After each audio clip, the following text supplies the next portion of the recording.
Olá, sou Alden Albuquerque, sou médico, seja bem-vindo ao canal Neurotransmissão. E na discussão de hoje trouxe um tema muito importante, que é a demência frontotemporal. Fica até o final para acompanhar os detalhes, como fazer o diagnóstico, o manejo do tratamento para essa alteração. O primeiro tópico aqui que eu trouxe para nortear essa discussão é uma introdução para a gente entender o que é a demência e o que é a degeneração. A forma clínica mais comum da degeneração lobar frontotemporal é a demência frontotemporal. Só para a gente entender melhor, o nosso cérebro ele é dividido em várias regiões.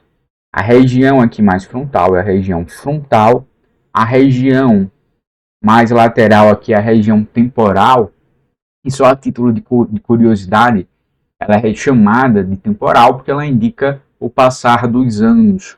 Os homens, eles apresentam normalmente cabelo branco aqui, inicialmente nessa região aqui, que a gente chama de temporal. Então, temporal é por conta disso, por conta do passar do tempo.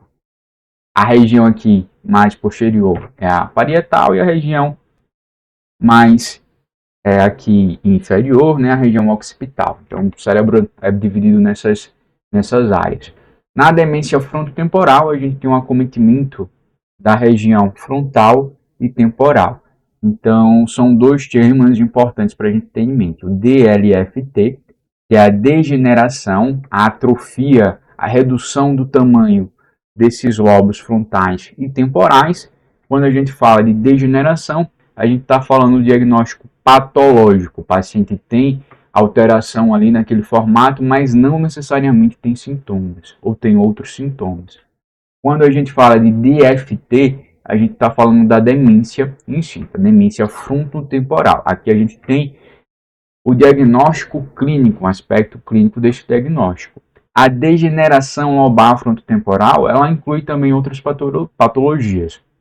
A gente vai ter uma degeneração córtico-basal, podemos ter uma paralisia supranuclear progressiva, uma doença de Pick, uma esclerose lateral amiotrófica e até outras tauopatias raras também podem envolver essa degeneração. Falando da epidemiologia, a demência frontotemporal ela é a quarta causa mais comum entre todas as demências, vai ficar atrás da doença de Alzheimer, da demência vascular e da demência com corpus de Levy. Entre essas demências, até 16% são de demência frontotemporal. Se a gente for ver pacientes mais jovens ali, entre 45 até 65 anos de idade, a estimativa é que a DFT seja muito semelhante à prevalência da doença de Alzheimer. Então, doença de Alzheimer e DFT andam juntas nessa população mais jovem, falando em número total de casos, né? Inclusive, a maioria dos pacientes que desenvolvem DFT vão ter menos de 64 anos de idade. 60% dos casos totais acometem essa população um pouco mais jovem. A fisiopatologia, ela envolve basicamente essa degeneração, essa atrofia, essa redução de tamanho dos lobos frontais e temporais, que são vistos através de um exame de imagem ou do exame anatomopatológico.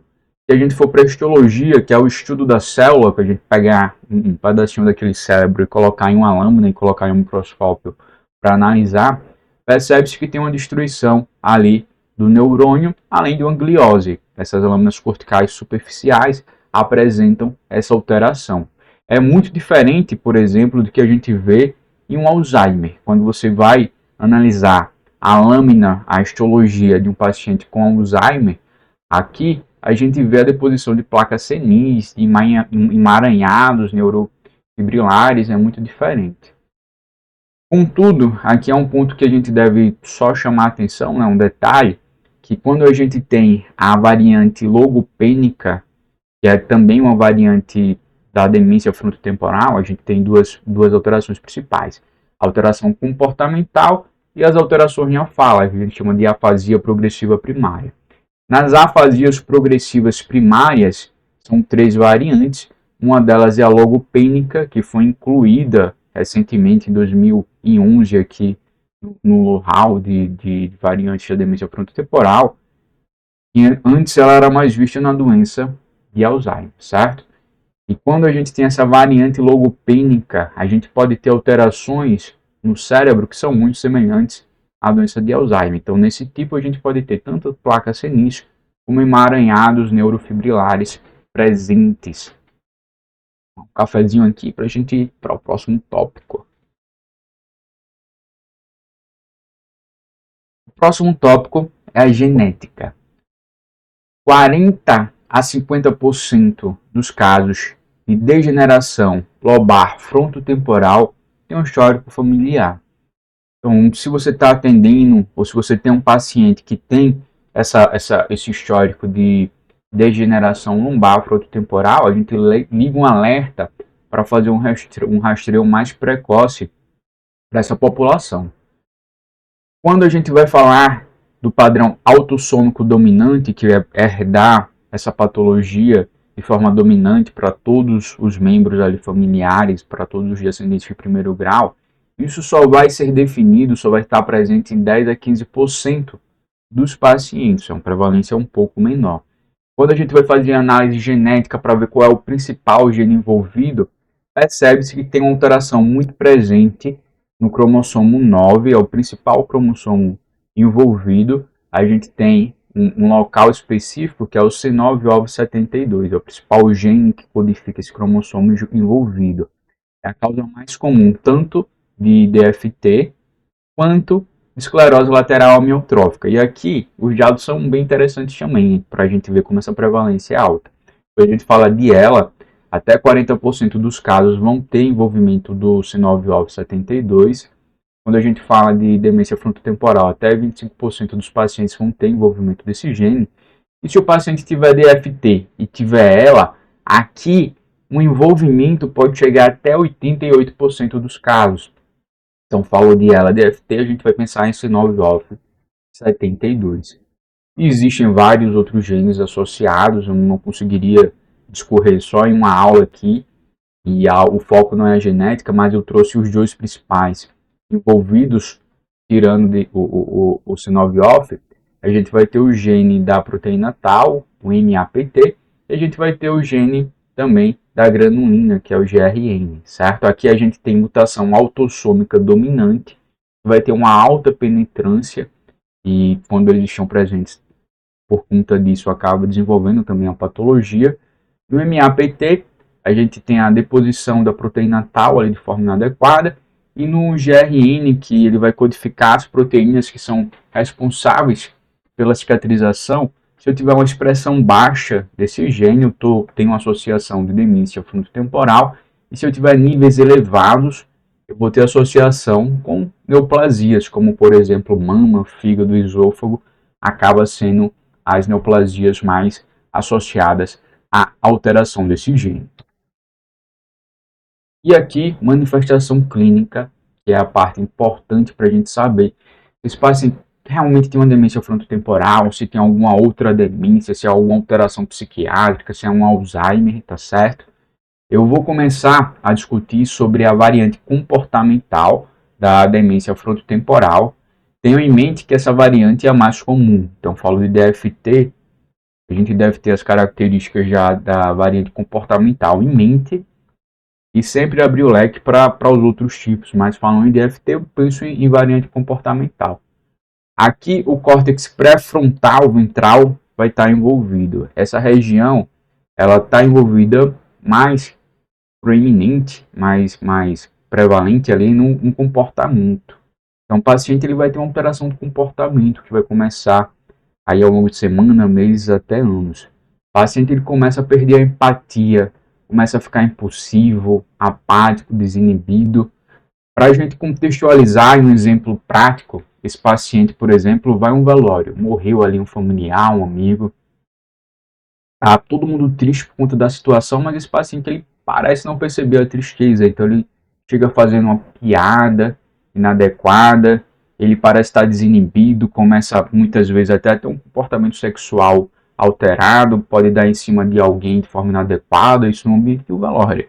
Começa a ficar apático, parece não fazer nenhuma diferença se aquilo aconteceu ou não, pode fazer alguma piada inapropriada, e isso é em todas as questões aí sociais desse paciente, não só neste exemplo, mas em todos os seus aspectos de vida diária. Parece ter uma familiaridade excessiva com estranhos. Outros comportamentos também que são percebidos aqui são comportamentos estereotipados, principalmente relacionado à parte oral. Ele tem uma hiperoralidade. Esse paciente começa a comer demais, começa a beber, começa a fumar, não consegue parar do alimento ali que ele começou, principalmente alimentos com teor glicêmico elevado, como doces.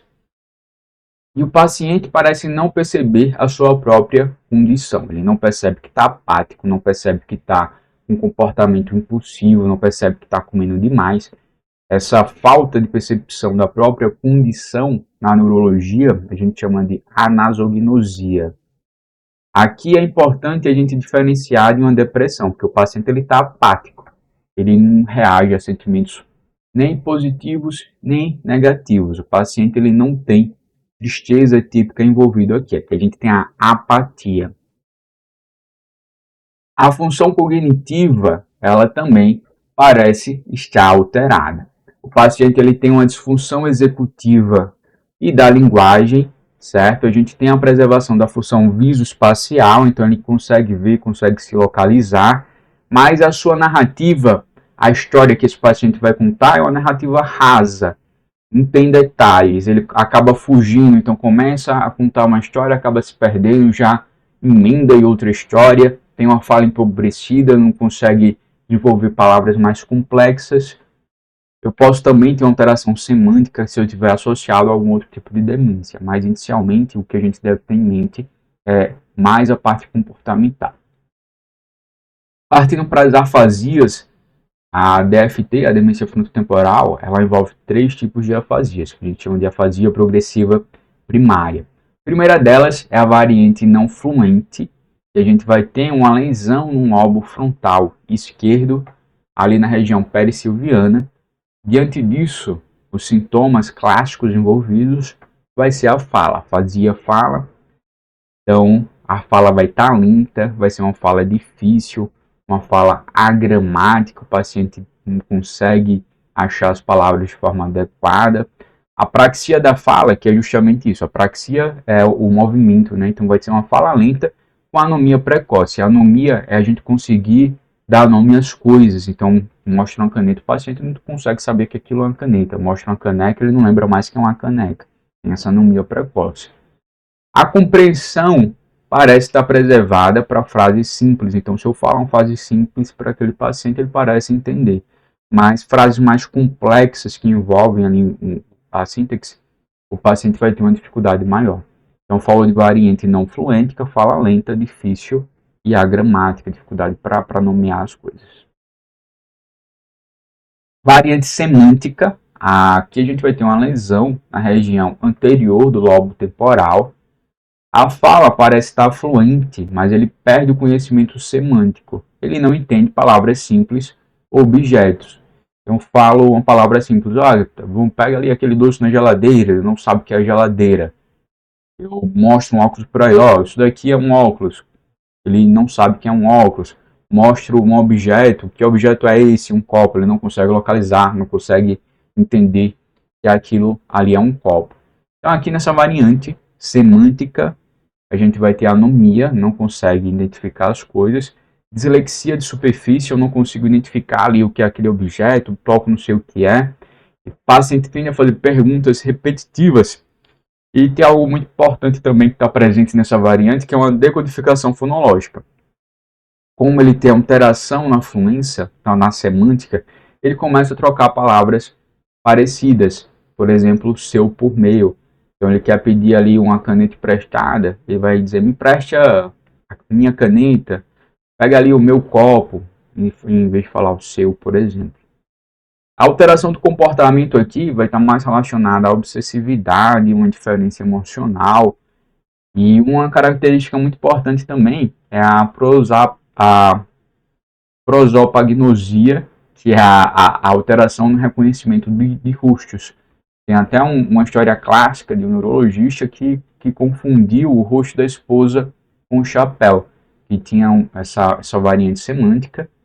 Caso vocês achem interessante, deixa aqui nos comentários também, que a gente pode trazer esses casos diferentes da neurologia, essas histórias, né? A variante logopênica é mais acometimento da fala também, então a gente vai ter uma fala lenta, o paciente ele pausa para falar e parece que está procurando ali alguma palavra e acaba não achando essa palavra. Então a gente vai ter parafasias fonológicas, ele pode trocar as palavras, ele para procurar alguma coisa que ele não acha, ele tem uma dificuldade para repetir sentenças mais longas, a gente tem um acometimento da memória auditiva de curto prazo, por isso que é mais presente no Alzheimer, que parece mais um Alzheimer do que uma DFT. A lesão tempo parietal posterior esquerda é mais visível nos exames de imagem, mas na prática clínica essa apresentação ela não é tão vista na DFT, certo? Inclusive ela foi incluída mais recentemente nos critérios diagnósticos. A gente vê aqui que a partir de 2011 que essa variante logopênica começou a fazer parte da afasia progressiva primária. Falando da demência frontotemporal, a gente vai ter 3 níveis e vai ser um diagnóstico em 3 níveis: possível, provável e definitivo, de acordo também com as características clínicas de cada paciente. Para a gente fazer esse diagnóstico, a gente precisa de um apoio. É um apoio multidisciplinar que envolve testes neuropsicológicos, função executiva da linguagem, a partir da fonoaudiologia envolvida aqui também, exames de imagem, laboratoriais, líquor, tá certo? É um diagnóstico um pouco mais complexo que deve ser feito ali pelo neurologista. Inicialmente pode ser pensado pelo clínico, mas o neurologista ou até mesmo o geriatra, que tem mais manejo com essas patologias, deve ser sempre consultado.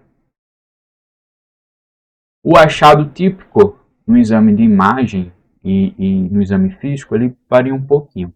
Como a gente viu que a DFT, a variante comportamental, está associada muitas vezes a ela, ou vice-versa, 15% desses pacientes vão ter sinais clínicos de as duas patologias. Nas fases iniciais da patologia. Ao longo dos anos, muitos pacientes podem desenvolver sintomas de parkinsonismo, tremor, rigidez, bradicinesia, até 30% desses pacientes. O exame físico ele é um pouco inespecífico, ele pode então apresentar alterações dessas patologias, como rigidez, alteração da marcha, alteração do movimento. A psicose é algo importante para a gente destacar aqui, porque muitas vezes o paciente só tem alteração do comportamento, alteração psiquiátrica, e a psicose ela vai estar associada a uma mutação genética, que é a mutação mais comum, que é o C9orf72, mas também a gente pode estar presente também com o GRN. A neuroimagem, a ressonância é o exame principal para a gente fazer o diagnóstico. A tomografia ela pode ser feita mais como exclusão, mas a ressonância é mais fácil a gente ver a atrofia na região frontal e temporal. Trouxe um exame aqui no próximo slide para a gente ver, preservando a região parietal e occipital. A neuroimagem funcional, como um PET SPECT, por exemplo, mostra um hipometabolismo. A gente vê que as cores vão estar diferentes. No futuro, talvez a gente tenha um PET tal que vai dosar o nível da proteína tal, é um exame promissor para a gente fazer diagnóstico tanto diferencial como também da DFT. Então, indo aqui para a imagem, ó, a gente vê esse corte que a região frontal temporal ela está reduzida. O corte sagital acaba ficando mais claro, né? Aqui, ó. Não era para a gente ter essa região pretinha aqui, que entra no lobo frontal e temporal, é tudo atrofia. Então, frontal aqui temporal bem reduzido. Partindo para uma imagem funcional, uma tomografia com emissão de pósitrons, a gente vê o nível de consumo de glicose, a gente vê o metabolismo. Para entender a imagem aqui, ó, quanto mais escura a cor, maior o metabolismo. Então, se eu tenho um vermelho, um laranja, um amarelo, significa que eu estou consumindo glicose, que o metabolismo está bom. Se eu tenho um azul, um verde, significa que esse metabolismo está reduzido. Então, nas imagens a gente consegue perceber aqui, ó, que na região frontotemporal, essas regiões aqui, tem cores mais frias, indicando um hipometabolismo, que ajuda a gente a fechar esse diagnóstico. O tratamento, infelizmente, o tratamento farmacológico, ele não é um tratamento que modifica o curso da doença. Atualmente a gente não tem nenhuma droga modificadora de doença. Os inibidores de alcolinesterase, que são usados para o tratamento de Alzheimer, por exemplo, são ineficazes nessa patologia, exceto na variante logopênica, que a gente tem uma associação maior com o Alzheimer, e o tratamento aqui acaba sendo de suporte. A gente vai usar antidepressivos, que vão melhorar a agitação para os pacientes que têm essa alteração de agitação ou de comportamentos repetitivos, e para melhorar o comportamento, os antipsicóticos podem ser utilizados.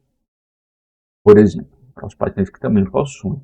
O tratamento ele deve ser feito mais na educação familiar. Então, vou educar o paciente, vou educar a família, vou fazer o aconselhamento genético se eu tiver uma mutação identificável, suspeita.